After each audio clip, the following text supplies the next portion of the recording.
Do.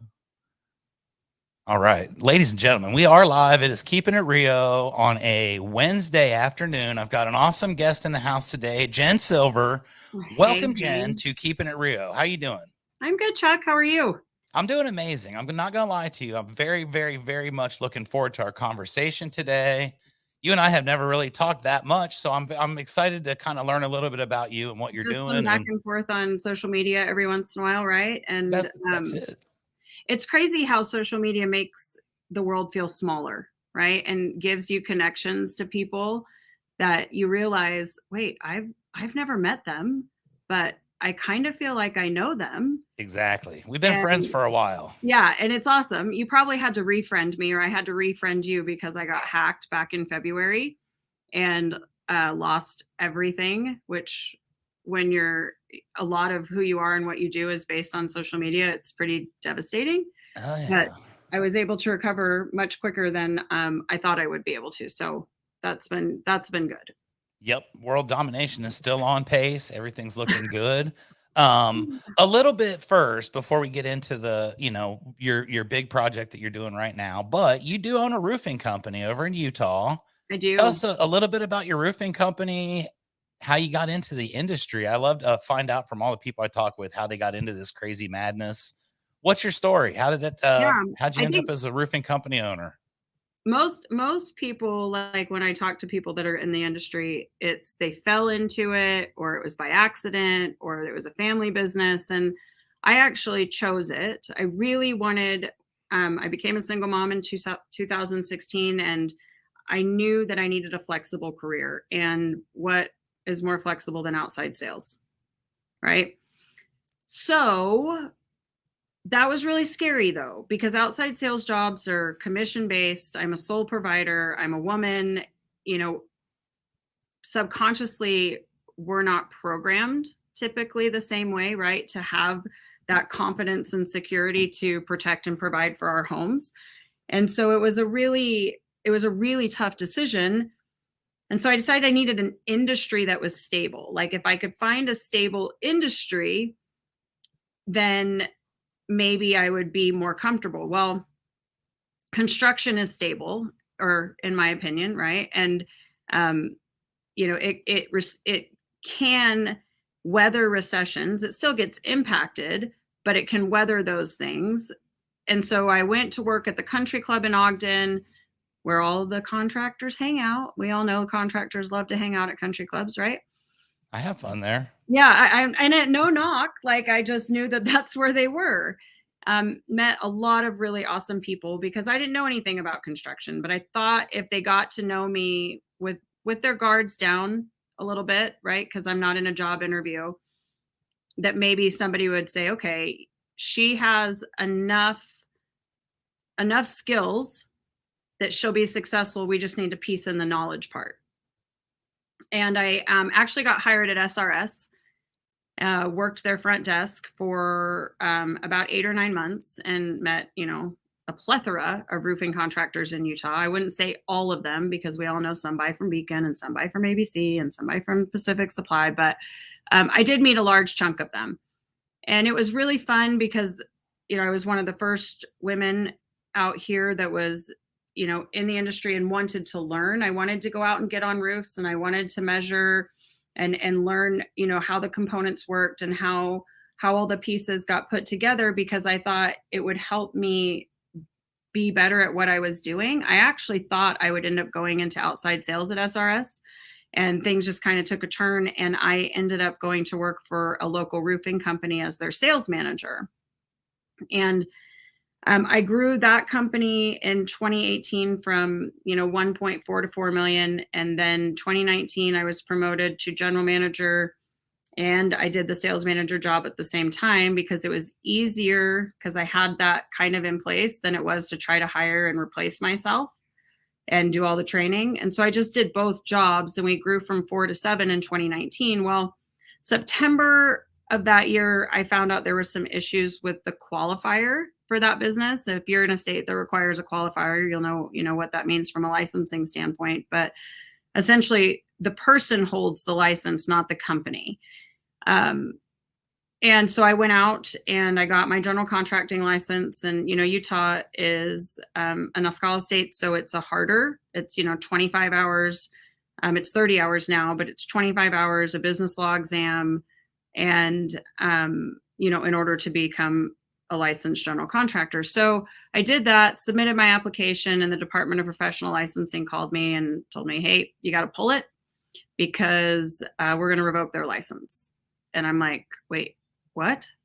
Like, I have 30 employees and we have $750,000 in signed contracts that you're going into the winter. We're not going to be able to complete by the time, all of this stuff happens. And the guy goes, well, you're a licensed general contractor, start your own roofing company. And I'm like, and I totally naively thought what most people think, I think, when you work for another roofer is it can't really be that different. Like, I'm a GM. What's the difference in being an owner and being a GM? There's a shit ton of difference, A right? few things. But I didn't know what I didn't know. And I didn't understand the true difference between accountability and responsibility. And, it's one thing to be accountable for the numbers and, to have somebody tell you that you got to do this and you got to do that. But there's another thing to be legally responsible for all of the people's and everything that they say and everything that they do. And, the fact that if they're driving down the street and get in a car accident, I mean, it was mind blowing. Now, with that being said, I don't know that I would change any of it, but it was definitely a reality check. So that's how my roofing company got started.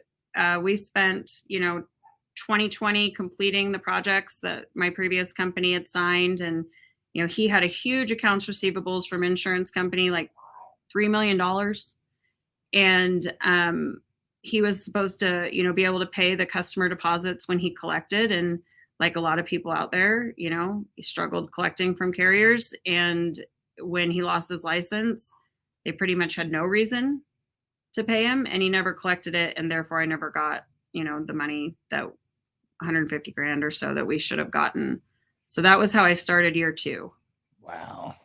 I mean, what a story though. I mean, that's amazing. I kind of started the same way in distribution. Mine was a weird winding path, but it's amazing how quickly things can develop and how your life can change. So, almost overnight with this stuff, but Yes. what an awesome story. So now you found yourself, you've got your company, you're doing all this stuff, and it is different, right? I've been a sales rep. I've been on that side for a Mm-hmm. long time. And then I move over to this side and it's like, oh, I'm so sorry for everything I did when I was a sales rep because I didn't quite understand what I was doing. And I might have been a little reckless in my behavior, just not knowing. Right. But so now you start thinking about it differently, and you bring up something really, I think personal for everyone that's in the contracting industry, especially in roofing, and that is getting paid, doing insurance work and having to jump through hoops and having to deal with all kinds of nonsense. And it's one of those things that,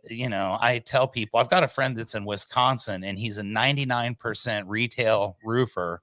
He sells high-end roof systems. He puts Yep. on F-Wave. He puts on wood shakes.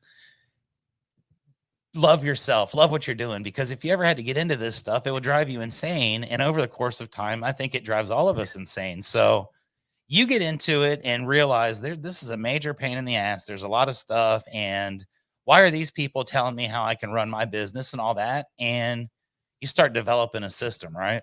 Yep. And part of it too was like, I knew I didn't have capital to float the AR, right? There was no way. And I wasn't going to sign a personal guarantee because it was a huge risk for me anyways to go into business. I really wanted to keep my business and myself separate. And that is incredibly difficult when you're starting. And I mean, a lot of people don't even understand what a personal guarantee does, right? Like if you can't pay your supplier debt, well, now they can come after your house and they can come after other things. And I didn't want that. I wanted the two things to be separated. And so I dug my heels in the sand and I said, I'm not signing personal guarantees. I'm not, I will not rob Peter to pay Paul. I have to be able to pay for things up front and pay for my materials when they're delivered and pay for the labor. And that, I made it. And that's probably the only reason that we were able to sustain that $150,000 loss. Now we're still recovering. I'm still not profitable, right? But I know why I'm not profitable. It's not like I am out there going, I'm selling all these jobs and I don't understand why I don't have money. No, I don't have money because I'm still building. But with that being said, because I chose to go that route, I didn't want to play the game. I had lobbied with the Department of Insurance to keep the AOC in place in Utah. Utah has very, very strict UPA laws, and they kept it. But then they, right smack dab in the middle of COVID, May 2020, they go in and change the laws around the assignment and like what timeframes you had to do things in and what the insurance companies could demand. And I do respect that as a compromise. However, I just was unwilling to add that much burden into the business from a compliance standpoint that new. I didn't have, I was still developing standard operating procedures in a lot of areas to try to add in, you have to notify them 2 days after this is signed. It needs to be scanned and it just gets complicated. And the one time it falls through the cracks is the one time it's a problem, right? Every time. So I'm like, okay, how am I going to do this? And, I told my team, I said, I think we have to just go retail. And they're like, Jen, we've done so much with insurance work. Like, we don't want to go retail. I said, well, I get it. But the choice is either we go retail or we don't have a business. And I think the retail is a better option. And what we found is, people would still seek us out because I had, done a lot of consumer education, and my team, was great at identifying real damage. So they would still seek us out, and we would explain to them, look, we can't guarantee, we don't communicate with insurance companies. So at least if you're looking at, your scope of loss and my bid, you're at like 80% covered. Like, that's worst case scenario. I don't know what will happen with your insurance company, but we'll get you financed. And, whatever the insurance company pays you back, you have the freedom to do with that money whatever you want. And people loved that. Like, the fact that it wasn't the same or wasn't exact kind of went out the window because they were getting this money in that they didn't expect. So when we did that, though, what we were finding is our homeowners were just getting reimbursed for our bid. And I'm not an insurance expert. I'm not a policy expert, so I don't go and review policies. I'm also not a research oriented person. Like, I'm not going to go in and sit down and figure out why. I'm just glad it worked. Like, I didn't have the time to go and do that research. And it really didn't matter to me because, again, I look at myself as a roofing contractor, and whatever the insurance side of it is just freaking awesome for the homeowners. It wasn't until I was on John Dye's tour and we were in Dallas where Steve Patrick stood up after I spoke, and he had spoke before me. And then I kind of did my presentation, and he stood up and he's like, oh my gosh, it all makes sense. I get it. I get why it works. It's because, of the loss settlement provision and the cost incurred. And I'm still kind of going, wait, what? He goes, I've been trying to piece it all together. And he goes, but she got it because she added the financing. And when you add the financing in, and it's not just incurred, which means assumed financial responsibility, it's actually spent, right? Like, it takes that whole incurred conversation away. And that's kind of how, things really started to develop more, because now I had at least an answer as to why it worked. Like, before I'd be like, I don't know.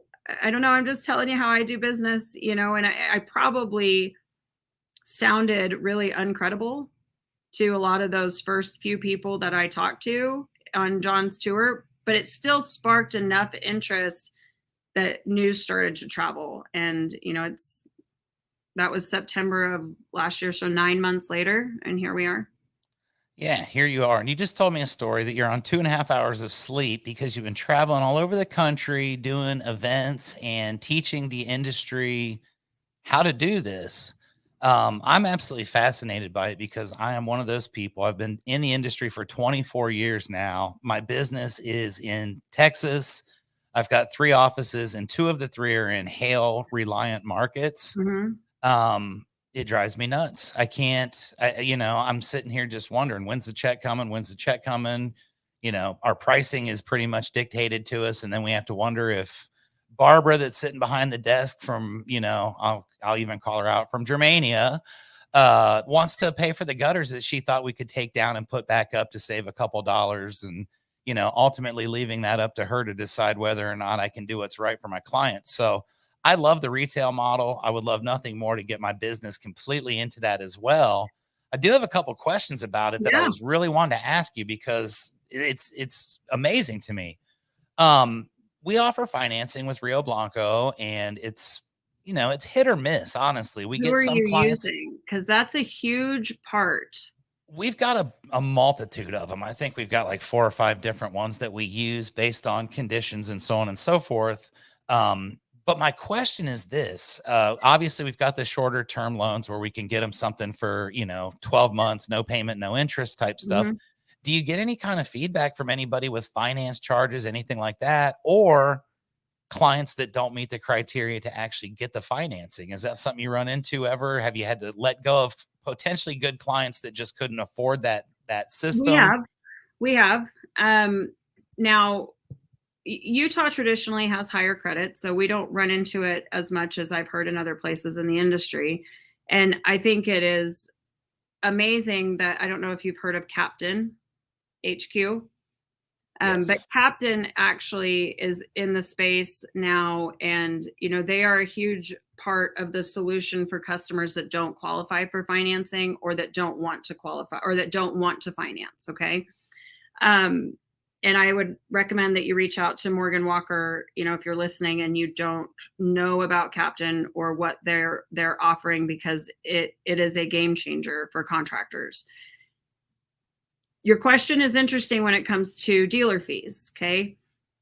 Part of the reason that am able to sell financing is I don't add it into the cost of goods sold, meaning I don't add it to the specific job, because I can actually account for my true general overhead inside of my retail bid. And the way that I look at financing is the same way I look at any other fee or variable overhead expense that comes into my business, is it is a service that I offer. And therefore I amortize it over all of my general overheads. So if I was going to do, my average dealer fee 6.5%, and I'm saying, okay, I'm going to do, I don't know, let's do 6% just because it's easier math. Okay, so 6%, and I'm going to do 25% financing, which I include credit cards in financing because you pay for credit cards. I take 1.5% and I just add it to my price. Right. So it's spread completely evenly. I never have to worry about whether or not a sales rep added it or didn't add it, whether or not the customer changes their mind. It's a cost of doing business, so it's covered. And in my overhead, as far as my carriers go, it's something that's consistent in every single job. It doesn't change, and it's predictable, and I can manage it. So it's more challenging when you're doing the insurance proceeds model to add that dealer fee in. What I usually suggest, like Service Finance right now has a 12-month same as cash that rolls into a 9.99. And Chris is probably going to kill me because I think it's a zero dealer fee. I'm not 100% sure, but if It it's is not a zero now. dealer fee, no, if it's not a zero dealer fee, it's a lower dealer fee, right? It's something that's eatable. And if I was doing the insurance proceeds model and wanting to do financing, I would probably eat it. And the reason I would eat it is because of the amount of time that I would save by utilizing financing in comparison to chasing homeowners for checks. I mean, almost every business out there sends their sales reps to go pick up checks. My Your guys are sales doing it rep, right now. yeah, well, your sales reps are your first or second highest paid person in your team. So every time you send them to go pick up a check, it's actually costing you in time $300 to $500 an hour. Okay. When you look at what that dealer fee is, and you have to look at what else could they be doing instead, right? Could they be following up on leads? Could they be knocking more doors? Could they be doing more inspections? And that's how you have to kind of take into account how that would work.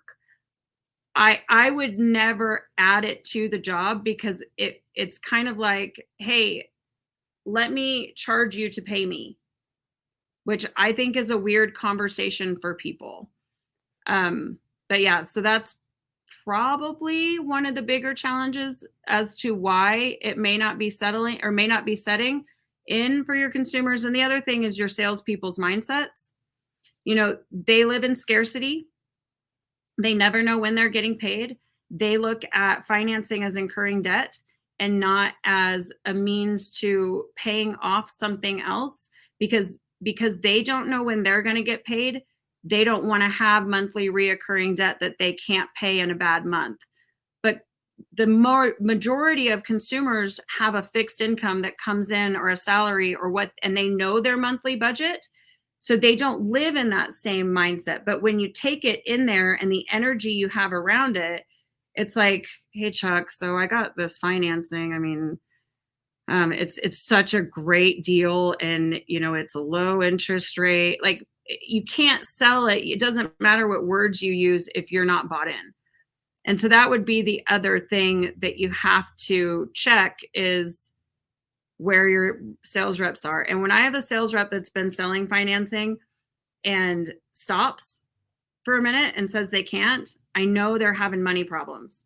Like I know that's what's going on, you know, and you know, hey, can I help you with this? You know, where are you at? Like what, and it starts a different conversation that you can fix, but it's almost never the consumer because they're used to financing. Like you can finance a dog, like you can finance anything. So it's an internal thing. That is brilliant, and I'm not gonna lie, about an hour and a half ago, I had that very conversation with one of my managers, and we were talking about that exactly how you explained it, so I may not be the smartest guy, but at least I can kinda sound like someone that is, so Oh, whatever. I appreciate I you, just reaffirmed what giving me you were that. saying, right? It's exactly, Yeah, and that's awesome. that's good. Maybe I'm smarter than I thought. So that part of it is so cool. I'm working on trying to figure out how we're going to implement all of this here. We're bringing solar in as well, so we're trying to, do all these different models and try to figure out what's going to work best as a part of the insurance thing. And this will be the last I ask about this because No, you honestly, can the ask insurance whatever you doesn't want. interest me that much. I want to get out of it. With us here in Texas, and I don't know how it is in Utah, what kind of market, but you have to basically, provide the entire process to your homeowner to be competitive. I don't believe in that honestly, but that's what the mindset is. You have to basically take on all the trades. You have to go through all this crap. You have to lead them through the process. You have to file for the depreciation for them. You have to do all this stuff. So I'm guessing that in your market, there are probably a few companies like ours that do that same, you know, please let me do all this for you in exchange for doing all the work. Do you have issues with people that say, look, I would work with you, except, I don't know how to do any of this stuff myself. And if you're not going to do it, then screw it. I'll go work with, grade B roofing down the street that's not as good just based Mhm. on the fact that you do business this way. Yeah, we do. And, you know, we have the conversation of, look, I respect that. And ultimately, that's your choice.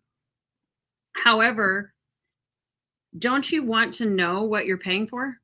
Don't you want to have that education as a consumer? Like the next time you go to buy a house, don't you want to know what questions you should be asking? And if you're constantly letting somebody do it for you, you're never going to learn.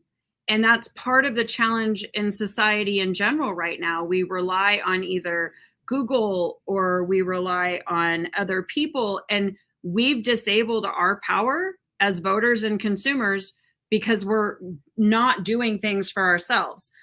Look, I don't abandon my homeowners, right? They're not in it by themselves. I will talk to them all day long. Now, I'm not going to talk to them about their policy, but I will talk to them all day long about, you know, what things that they need to get and make sure that they have everything that the insurance company is asking them for. We don't just say, hey, you, I'll do your roof, screw off, I'm never talking to you again. It doesn't work that way. But I don't talk to their carrier, because in reality, every time I do, I violate UPA laws. And I stand behind that. When carriers call me, it's like, hey, I'm really sorry. I would love to talk to you, but there's laws that prohibit us from having conversations. And I'm not in contract with you. If I was in contract with you, we'd be in a different, it would be a different story, but I'm not. So I need you to go through your insured. I'll provide whatever information I can to your insured to get back to you, but I cannot have a conversation with you. And if they keep talking, then I say, well, I'm going to have to record this conversation just for my own protection, because now I've explained to you that I'm violating the law, but we're still talking. And nobody's going to do that, right? They can't. But you have to get the consumer to understand how the insurance proceeds model does enable fraud, right? How the insurance proceeds model, unfortunately, puts contractors out of business. And why, you read all about it in the media, and I'm sure it's propaganda, because plumbers go out of business, carpenters go out of business, electricians go out of business. There's certain ones that commit fraud. We just never hear about it. We only ever hear about the roofers. And we only ever hear about the roofers because we're in the middle of the claim process, right? And it benefits the carriers for consumers to fear us, because now they can swoop in with their preferred contractor who's going to save the day, and they trust them, and it gives them that sense of security. So you have to take that element of the fear that's been instilled, and then you fix it. Like with them financing, if you were to run away with their money, Chuck, the bank goes after you. They get made whole, right? So they're not at risk anymore of being one of those statistics of contractors that steal money. Your money, or your numbers, where you need to be, and you are in control of your business. So heaven forbid there's a manufacturer's defect or something goes wrong with their roof, you're going to be around for them to call, right? You have to take it back. And it does require more upfront initially, but it also builds trust, because education is the best way to build trust. Now I'm working on putting together some consumer education videos with some super amazing people in the industry. We were actually going to be filming yesterday and today, and with Ben's passing and such, I pushed it. But we're going to have a YouTube channel up, and we're going to talk all about insurance stuff, what consumers need to know about their policy, what they should be asking, why the retail model is safer, or if they don't want to go that route, what things should they be looking for in a contractor on the other side. And we're going to do a series on that. How do you vet a contractor? What licensing do they need? What insurance do they need? If your contractor is exempt from workers' comp, then you better make sure that the sub has workers' comp, because if he falls off your roof, guess who's liable, right? Like all of those things that consumers don't know. Because I think everybody in the industry can agree that fraud exists on both sides. Like neither of us have clean hands. Like it isn't all insurance company is all bad and contractors are all bad. We're just in a freaking mess. So taking yourself out of it, educating and empowering the consumer, and supporting them through the process, plus the benefits of them being able to pocket the money, we really don't have a hard time. Wow. Next level. I haven't been so deeply involved in understanding this because I hadn't gotten to one of your events yet, but wow, that's now deep. you get a little bit more. Yeah. And it does require conversations, right? And I realize that maybe not everybody knows how to navigate that, which is why the YouTube channel is so important, because a contractor can send a homeowner, hey, go watch a YouTube channel. It's free. It's educational on your policy. And I've got attorneys and public adjusters and the right people to talk about policy, because I can't, right? We all know I can't talk about it, to explain those things. And it's non-biased third party. It's accessible to anybody out there. And we're going to run it through a nonprofit, and any money, like if YouTube sponsors it or, it gets advertisements or whatever, all that money will go to the nonprofit and fund, attorney's fees and expert witness fees for consumers that maybe can't afford that up front. And I think it's a good thing all the way around, or fund lawsuits against contractors. Like, both sides. Like yes, obviously I lean towards contractors because I'm a contractor, but really I'm a pro consumer person. And even in my own business, I look to make decisions that are best for the consumer because we're all consumers. Some of us may be contractors, some of us may work for insurance companies, but we're all consumers. So if we can look at it, in my opinion, if we can look at it from that standpoint, that's when you start to get integrity back in place. That's when it starts to become more, equitably balanced and fair. Because right now it's not. It's just all over the freaking board, and it's just a power struggle nonstop. And our lives are chaotic. Cash flow is hard to predict. Stress, anxiety, sales reps are not getting paid like they should.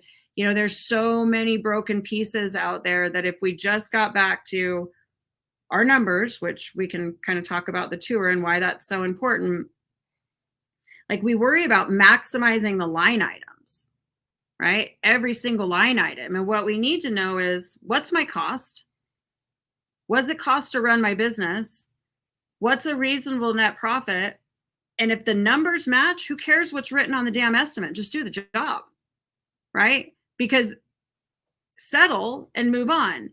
If the numbers don't match, then I get it. Yeah, maybe you need to do some supplementing and say, hey, look, this is where I need to get. If you can't give me starter, okay, and you can increase my waste, cool. Like, I mean, I know those conversations go on out there, and I know there's contractors that do that, but a lot of people are still super fixated on every single line item needs to get covered. And I just don't see it that way. So whether you do insurance proceeds or you do retail, you have to know your numbers. You have to know what it's going to take to stay in business. And now more than ever, like if you don't know your break even point on your business and you don't know what fixed overhead costs you have that you can lower, what happens when the recession happens and you've got to figure out how to lower your business costs by 20 or 30% to stay in business? When you have no idea how to do it, you're not going to do it.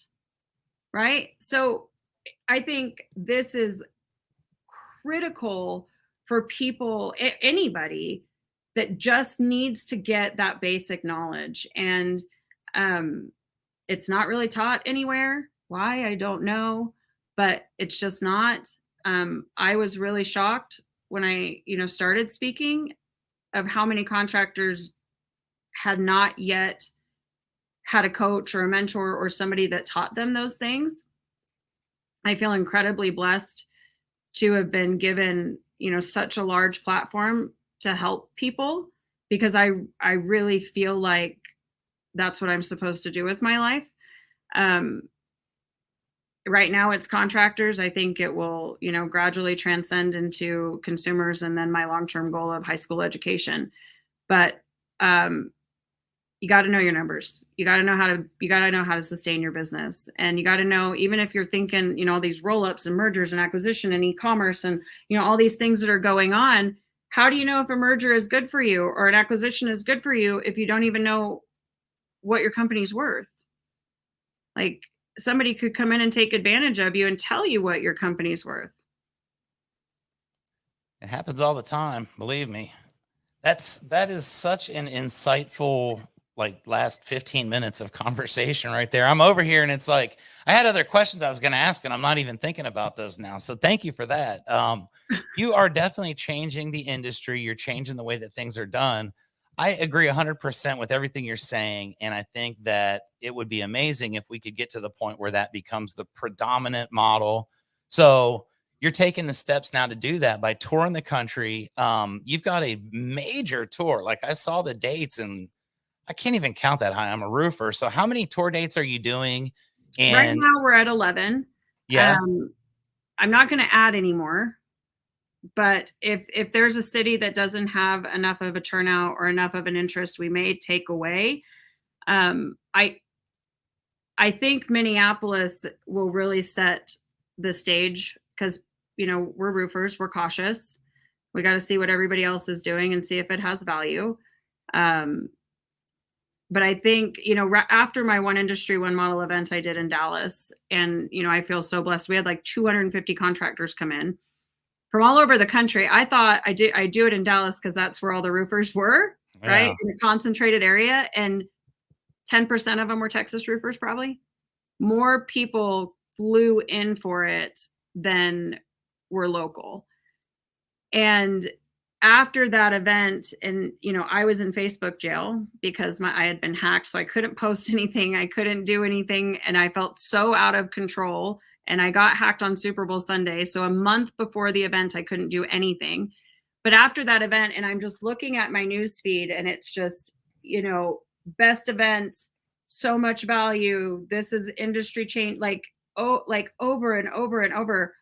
Then people wanted to come, and I'm like, it was a one-time thing.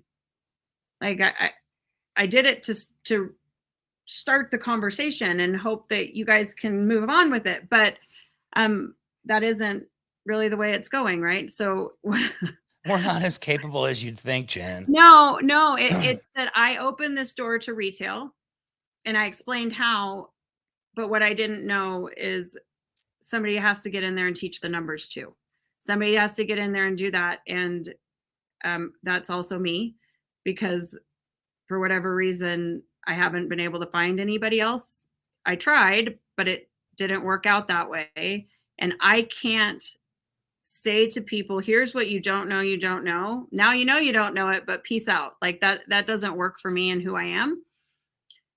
I'm scared shitless because this is a huge undertaking, and I am financially liable for this, and I have no idea how it's going to go. I have huge faith in God, and that I'm doing what I'm supposed to be doing, and I just keep reminding myself of Field of Dreams. If you build it, they will come, right? And They will. They will, believe me. and roofers are procrastinators, right? When it comes to registering for events. And we're 2 weeks out, and I would still really like to have at least 50 more companies there in Minneapolis.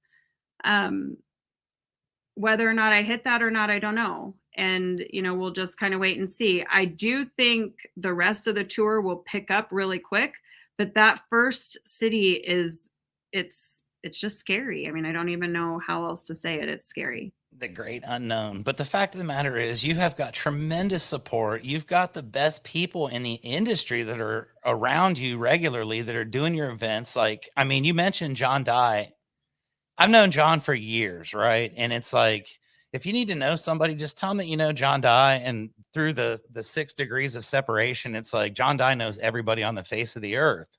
He is a wonderful man. And I feel, there's light and there's dark, right? And I could have easily aligned a different way, and things could have gone a different way. And I listened to my intuition and have stayed true to my core values, and have been constantly surrounded by people of light. And I really feel like that's why I'm where I'm at right now. And, being obedient to those things, and, doing essentially what I feel like I'm being told to do, or the paths that are opening up, is why people like John Dye are there supporting it. And, Randy Brothers, and, Jim Johnson, and, and the list just goes on and on and on. I've got Tim. I mean, it's absolutely insane when I look at the speaker lineup to think, holy shit, all these people like believe in me. Yeah, they're there because of you. That's a lot to be responsible for on some days.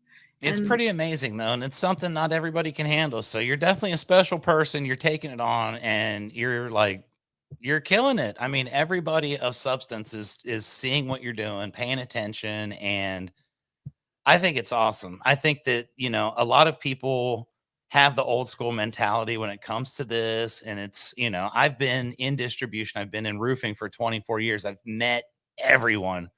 And, there are still that segment of our society that just, you're never going to change their mind. You're never going to get them to understand or see it. As much as I hate to say this, it's been used many times. I have a colleague in our organization, Leanne Koppel, who owns ASAP Roofing, which is a very large roofing company in East Texas. And she also has a social media branding firm.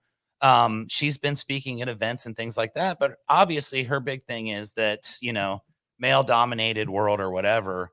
I do not think that at all. I think all the good companies have female presidents now, and everybody that's actually doing the right thing is not a dude. So I Well, think that's pretty cool. I think the whole male dominated industry thing is interesting. One thing I think that society lacks in general right now is accountability. Okay. And what lack of accountability looks like is victimization. And I'm not talking from a gender standpoint. I'm just talking from a people standpoint. Like, we have a huge need to make somebody right, somebody wrong, not my problem, not my wheelhouse, not all of those things. And when I went into a male dominated industry, I expected adversity, right? I also expected that I need to be responsible for the fact that I'm a woman in a male dominated industry. I mean, I'm almost always in a blazer. I keep myself professional. These are people's husbands. Like, they haven't been out there. There's not a lot of women in the industry, and I need to honor and respect that. But I expected the adversity on the other side too. And yeah, have I had some? Yes, I have. Is it something that, like, upsets me? Honestly, no, because I look at it like, I chose this. I took action to be here. If I'm sensitive, then I shouldn't be in this industry. Like, but that's me, and I do get that. Um, but I just don't look at it the same way. But I'm also the kind of woman that if somebody really stepped over the lines, which I've never had, I'm very, very fortunate. I don't have a problem telling them where to go. Right. Like, I don't have those challenges. And I know that there are women out there that do. And I think that they do need to have a voice and, need to have support around that. But I just don't, I think honestly, it's more of a benefit to be a woman in the industry than it is a hindrance, especially when it comes to the education side.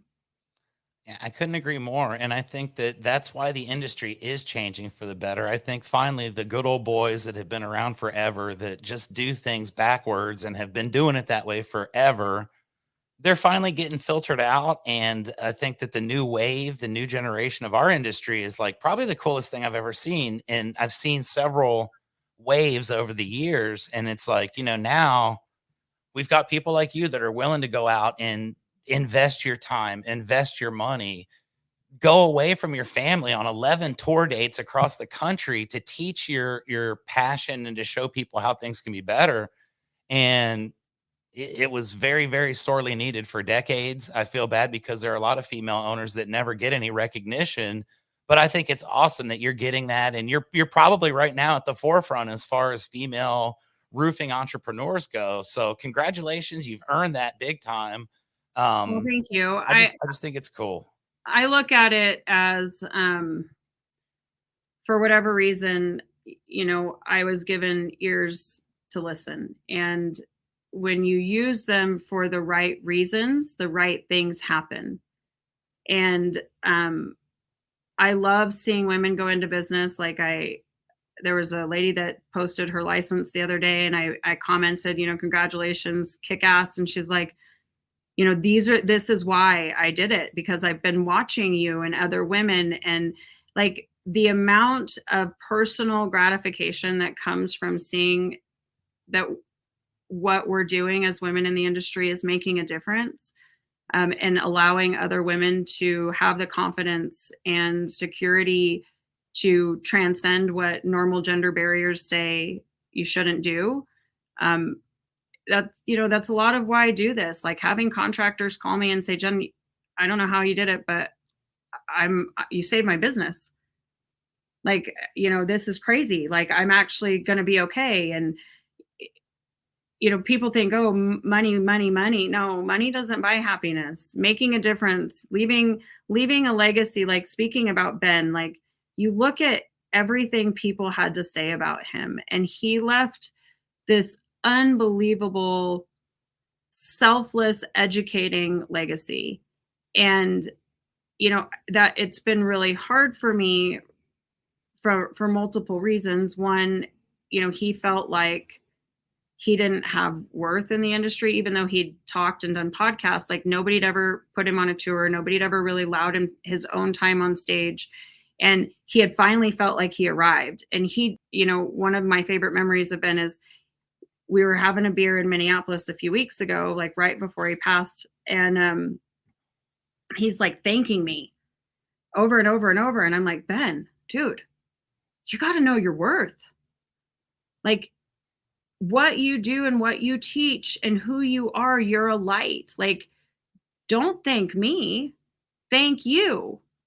Right. And when I went to his wake, there was, his picture from the tour was on one of the boards, and it just humbled me beyond words, right? That made his life boards and how much that meant to him.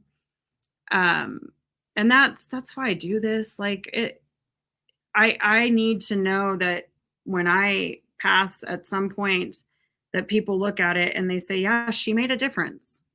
Like the world is a little bit better because of the things that she did. And that's all I can hope for. It's all we can hope for at this point. I'm the same way. It's not about money for me. It never has been. If it was, I'd just be a salesman and make a lot of money, you know? Right. But Ben, you say that and wow, what a great guy. And his passing was something that hit the entire industry.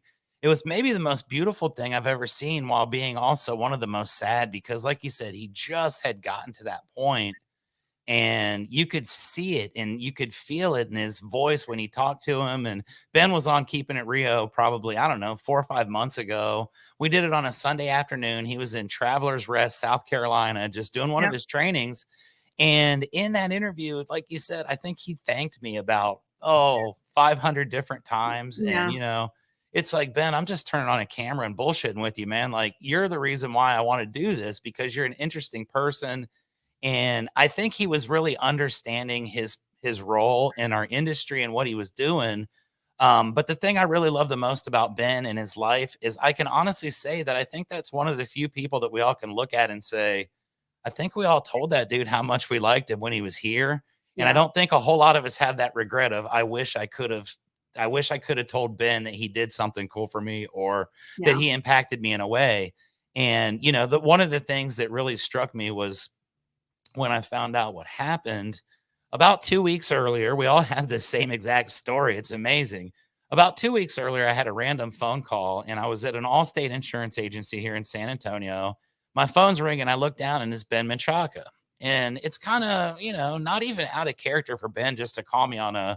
Tuesday afternoon at noon and like, hey, buddy, what's going on? I just wanted to say hi, or I saw something you were doing. Well, I was in the meeting with the Allstate agency, and Ben left a message. So when I got out to my car, I told my buddy that was with me, I said, hey, Ben called. Let's see what he's got to say. Maybe he's got a recruit or something he wants to Mhm. send my way. And he was just like, hey, Chuck, I just want to say thank you for sharing my Facebook post this morning. And I can't tell you how much it means to me that you're recognizing what I'm doing and seeing what I'm doing. And I love you for that. And just have a great day. I appreciate it.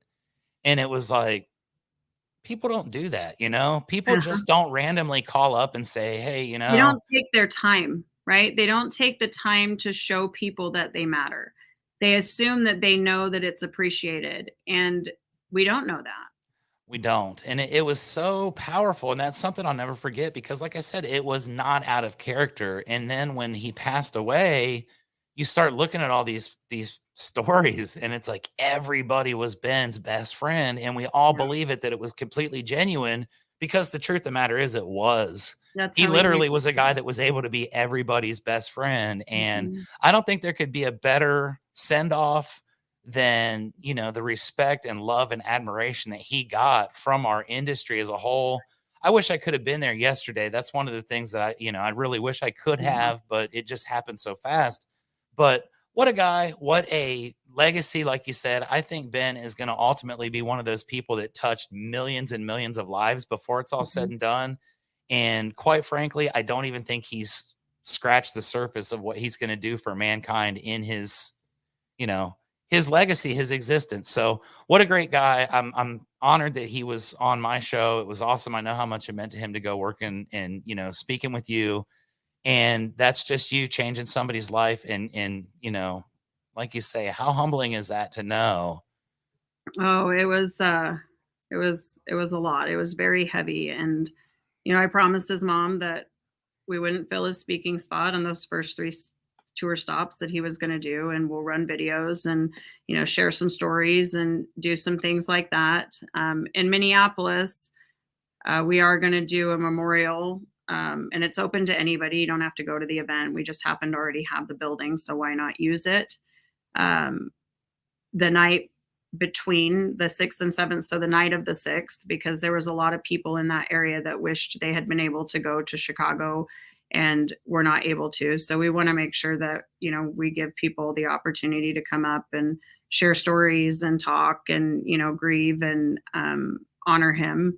And I think that's what he would have wanted. Like, he would have wanted us to all be together, having a beer, shooting the shit, laughing about some of the crazy things that we've heard him say or do, or money making Minnesota, like all of those things. And so I'm really excited that we're going to be able to do that with the help of some sponsors. So I think it'll be a good thing for a lot of people. Yep. Bless your heart for doing that. Cause that means the world. It was It was a not huge my loss. idea. I don't want to take ownership of that. There were other people in the industry that approached me about it. And I said, yeah, absolutely. If we can figure out how to make this work, let's do that. So I don't want to take credit where it's not due. I just feel blessed that I have the ability to make it work. Yep, that's right, and you're using it for good. This is absolutely the coolest conversation I've had on Keeping It Real in a long time, and I had Best Damn Roofer on here the other day, so this is this is Well, you're amazing. still on, so that's a good thing. You did I'm not get still on, Facebook yeah. banned. No, I'm just We kidding. didn't piss anybody off. I actually Yeah. gained 3 YouTube followers from Well, Canada, check so you out. it was a profitable venture for us. Nice. We're getting to the point where I try to keep this around an hour. I know you are on 2.5 hours sleep, and I sincerely appreciate you taking the time to do this. You could Yeah. have easily No, thank rescheduled, and you. I would have understood. No. But I'm glad you didn't because I'm kind of sleep deprived too, and I think the best conversations come from that sometime. Yeah. One thing I wanted to end our conversation with, I think is extremely interesting. I was doing a little bit of research, and like you said, we've known each other for years on social media and such. And I remember a while back you had written a story, and to me, this was extremely interesting. And I thought if I ever get a chance to talk to her, I'm going to ask about this and see, how this all came about in life and what. But your name, Jen Silver, it's not actually your given name or your birth name No, or married name or anything like no. that. So, But how it did is you my become legal Jen name. Silver? It is your It is legal my name. legal name. Yes. That's the most badass part of it too. Yes. So, tell me about this Jen Silver story and how you became Jen Silver and what the origin of that is. And Okay. I think that's pretty So, awesome. you know how you were kind of saying that there's people out there that are like, oh, this isn't possible, or that's not possible, or, things are not going to change, or whatever. When I got divorced, or when I separated in 2016, I went through some really hard times, and I realized I needed my own identity. And I had, I'd been married before, and my identity was around that. And then I was married again, and my identity was around that. And my childhood identity had a lot of negative association with it. And so here I am, I've got 3 names. What am I going to do? Like, I didn't want to be any of them. And I thought to myself, why do I have to? This is a common theme for me, right? Why do I have to do the insurance proceeds model? Why do I have to pick one of these names? Why can't I make up my own name? And, I went in, I'm talking to my buddies like, Jen, it doesn't work that way. You don't just get to like randomly choose a name. And I go, why though? Why can't I? If it's so easy as a woman to just change your name when you get married, why can't I change it again when I get divorced? I just couldn't wrap my mind around it. So I went home and I did research, and I knew that it was going to cost me $2,500. And I had to run an ad in the paper for 2 weeks notifying anybody that I changed my name, so that if there was somebody looking for me, from a debtor standpoint or a warrant standpoint or whatever, there was a record of it. It's a good idea. And so I come into I'm sitting with my buddies again, and I'm like, okay, I did the research. This is what it's going to take. And they're like, only you don't give up on stuff like this. And I said, well, I really don't see that I have another option. Like, I do not want those names. Like, I have to do this. And so I said, so now we got to pick a name. And they're like, how do you pick a name? And I go, well, I've come up with 3 criteria. It has to be easy to say and easy to pronounce. It has to be memorable, right? Like, not sexy, but like movie star kind of memorable, like memorable. And I don't want to know anybody with that last name, because wouldn't it be really weird, Chuck, if I was like, hey, so Chuck, I'm going to change my last name. I picked Alan. What do you think? Right? Hey, Chuck Hasselhoff over here. I think it's a great idea. Okay. But it just would have been a weird conversation. So I started going through, I was Googling last names. I was, I'd come in when I would meet up with my buddies at the bar and have beer, like I'd come in with a different last name and we'd kind of say it for a while. And then I came in with Silver. I know. That's awesome. I love this story. If you ever get to talk to either of them, they'll tell you, like, they thought I was absolutely insane. So I came in with Silver and they're like, I actually really like Silver. And I'm like, yeah, it's cool, right? Like, it fits all of those things. Like, I don't know anybody with that last name. Now, granted, I did not know that it came from Jewish descent, and we'll go there in just a second. But, and so I changed my name on social media. I was totally prepared to go through the legal system and do it the way it was supposed to be done. And I go to mediation for my divorce in December of 2017. And she says, what are you going to do about your last name? And I said, oh, you don't have to worry about it. I made one up. And she's like, what? And so I tell her the story real quick about not wanting to be associated. And she's like, literally verbatim, that is the coolest fucking story I've ever heard. And I'm going to do you a huge favor. And I'm like, okay. She goes, I'm just going to put it in your divorce papers. And I go, what do you mean? She goes, well, I'll just say that you wish to change your name to Jennifer Marie Silver. I go, you can do that? She goes, yeah, the judge will sign it. It'll be done. You'll be good. And here I am, Jennifer Marie Silver. That is the most fucking amazing story of all time. That's the coolest thing ever. When I read that, I just thought, damn, who does that, right? Like, that is so unique. It's so unique that, I mean, you're the only human being that I know. I do know one other person that had a sort of a unique story, which is a gentleman that runs the SRS branch in Oklahoma City. He got married, and both he and his wife changed their last name when they got married. And that's cool, which was, too. Yeah, I know someone that's done that, where both of them got married and they both changed their name. And I think yours is cool. I've been toying with ideas about mine lately, and I haven't quite come up with it. I've got it kind of down to like Chucky Badass and, a couple other small ones like that.